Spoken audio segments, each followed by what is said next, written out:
საქართველოს ხალხი სუვერენულ უფლებათა მატარებელია და საქართველოს სრულუფლებოვანი დამოუკიდებელი სახელმწიფოა.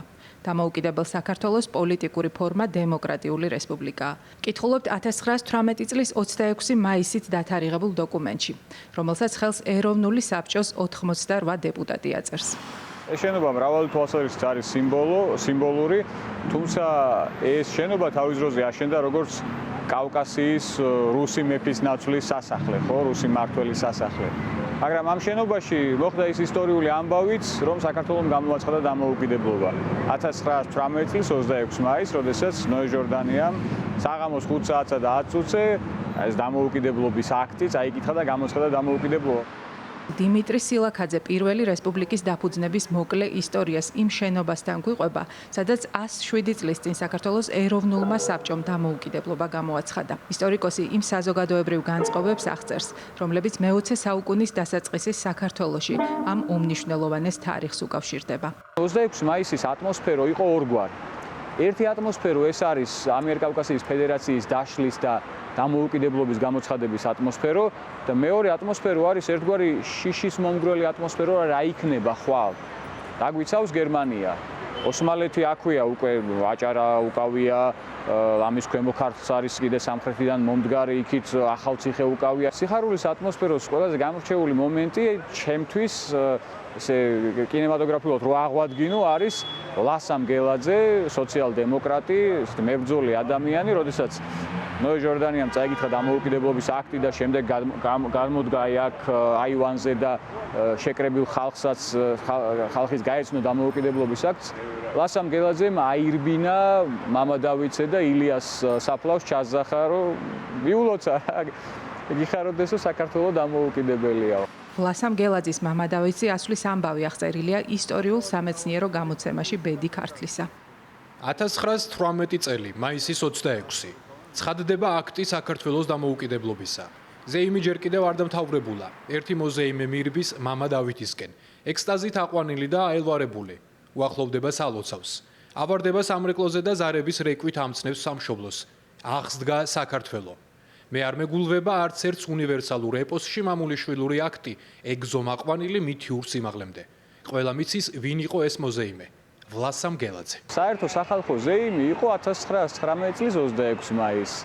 1920 წლის 26 მაისს ლამაზად დადგმული ნომრებით, როგორც რუსთაველის გამზირზე აქვს, შემდეგ წარმოდგენა დღევანდელი ვაკის პარკის ადგილს, რომელიც ტრიალი მინდორი იყო და იქ ლამის მთელი თბილისი იყო გასული, შევარდენი სპორტული საზოგადოების მიერ დადგმული საინტერესო ნომრები. ხანმოკლე დამოუკიდებლობის საზეიმო აღნიშვნის რამდენიმე კადრი ასახულია საქართველოს დემოკრატიული რესპუბლიკის 1918-21 წლების კინოქრონიკაში, რომელიც ეროვნულ არქივშია დაცული. პირველ წელს 10.000-მდე ტანმოვარჯიში გააერთიანა, ხოლო 1922 წელს მისი არსებობის დასასრულს 100.000 სითვლით. შევარდენის 13 საზოგადოებას ხელმძღვანელობდნენ გიორგი ეგნატაშვილი, გიორგი ნიკოლაძე, გიორგი მერკვილაძე. კიდევ ერთი შენობა, რომელიც რუსთაველის გამზირიდან რამდენიმე მეტრში ლაღიძის ქუჩაზე მდებარეობს, დამოუკიდებლობის გამოცხადებამდე ცოტა ხნით ადრე განვითარებულ ისტორიულ მოვლენებს უკავშირდება. თითქმის არავინ არ იცის ამ შენობის მნიშვნელობა და ის მოვლენაც დავიწყებულია, რომელსაც უკავშირდება, თუმცა დამოუკიდებლობისთვის, საქართველოს პირველი დემოკრატიული რესპუბლიკის დაფუძნებისთვის ის მოვლენა, რაც ამ შენობაში მოხდა, არის საკვანძო განსაზღვრელი, რამდენადაც უკავშირდება დიდ გლობალურ ცვლილებას, რუსეთის იმპერიის დასასრულს, ცარიზმის დამხობას და უკვე ახალ ფაზაში გადასვლას, რომელმაც გახსნა შესაძლებლობა დამოუკიდებლობის მოპოვებისათვის. იგულისხმება თებერვლის რევოლუცია. სოვლაბის მკვლევარი ირაკლი ხვადაგიანი მოსკოვიდან გამოგზავნილ დაშიფრულ დეპეშაზე საუბრობს, რომელიც ახალგაზრდა ქართველმა სოციალ-დემოკრატებმა თებერვლის რევოლუციიდან რამდენიმე დღეში გამოგზავნეს თბილისში. ეს იყო ფარული შეტყობინება იმის შესახებ, რომ რუსეთში რევოლუცია მოხდა და ცარიზმი დაემხო. ეროვნულ ბიბლიოთეკაში დაცულ ამ ფოტოზე კი ცნობილი დეპეშის ავტორები, გოგიტა ფაღავა და ვიქტორ ნოზაძე არიან აღბეჭდილები. აი ამ შენობაში იყო ზუსტად ამ პერიოდში განთავსებული სოციალ-დემოკრატიული გაზეთი, ძალიან პოპულარული თანამედროვე აზრი. აი ამ შენობაში იყო მთლიანად რედაქციას და სტამბაც მოთავსებული და ამ რედაქციის მისამართზე გამოგზავნა გოგიტა ფაღავამ და ვიქტორ ნოძაძემ მოსკოვიდან ეს ცნობილი დეპეშა. კონტექსტი რა არის? რევოლუცია მოხდა პეტროგრადში, დედაქალაქში, მაშინდელი რუსეთის იმპერიის.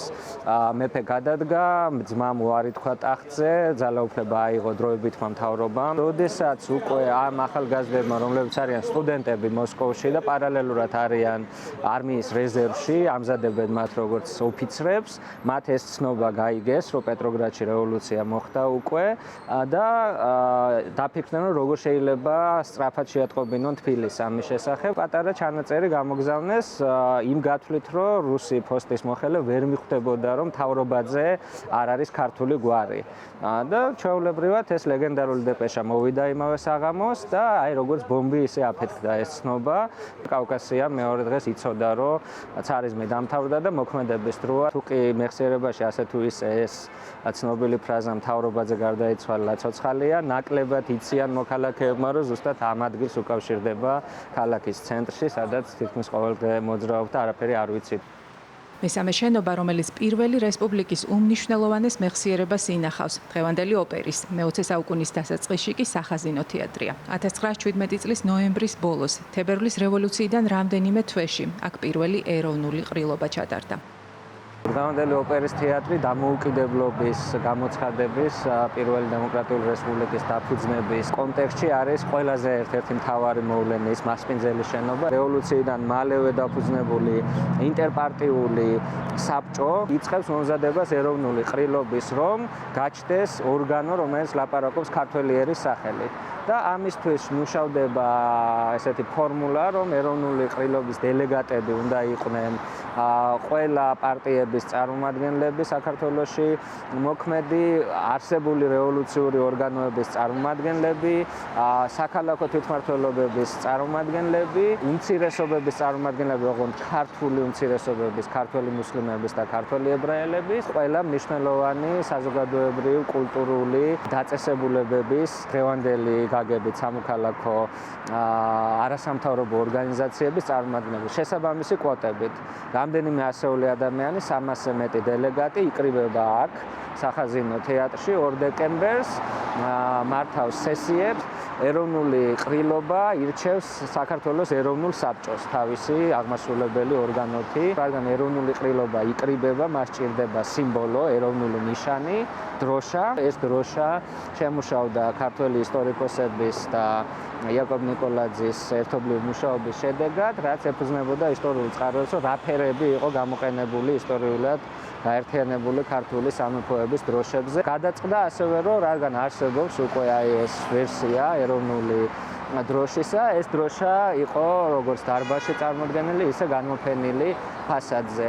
ყველაფერთან ერთად ის პოლიტიკური ელიტა, რომელიც პოლიტიკურ კლასს წარმოადგენდა, ხო, იყო ძალიან მაღალი დონის და თუნდაც ის რადგირს, რომ ეს იყო ერთ-ერთი პირველი ქვეყანა მსოფლიოში, ხუთეულში, სადაც ქალისა და მამაკაცის უფლებები იყო აბსოლუტურად თანასწორი და ვიცით ჩვენ, რომ შემდეგ დამფუძნებელი კრების დეპუტატები იყვნენ ქალები, ხო და საარჩევნო ხმის უფლებაც ჰქონდათ, მონაწილეობის უფლებაც ჰქონდათ. აი ამ სივრცეში რევოლუციური ამბავი, რაც იყო საყოველთაო განათლება. ამათმა დაიწყეს ამის დანერგვა. მართალია, მხოლოდ მოასწრეს იმ 3 წელიწადში მოსწავლეთა რიცხვის გაორმაგება და სკოლების გაორმაგება, მაგრამ 2 წელიწადნახევარში ესეც მნიშვნელოვანი მონაცემია და კონსტიტუციის ზონეზეც კი ჩაეწერა, რომ დაწყებითი განათლება უნდა ყოფილიყო სავალდებულო, ხო? ამის გარდა ზრუნავდნენ ნიჭიერი სტუდენტების ევროპულ უნივერსიტეტებში გაგზავნაზე, რათა მე ისინი ჩამოსულიყვნენ და საქართველოს მოეხმარათ მათი ცოდნა. პროსტავარია ყალიბდებოდა დემოკრატიული სახელმწიფო, რომელიც ორიენტირებული იყო მოქალაქეზე, მის უფლებებზე და ეს არის ძალიან მნიშვნელოვანი გამოცდილება, რომელიც შემდეგ 70 წლიანმა საბჭოთა ექსპერიმენტმა, რომელიც ჩვენ გარედან მოგვახიეს ჩვენით ეს არასო ვთქვათ, ეს არ მიგვიღია. ეს გამოცდილება ჩვენი მეხსიერებიდან წაშალა.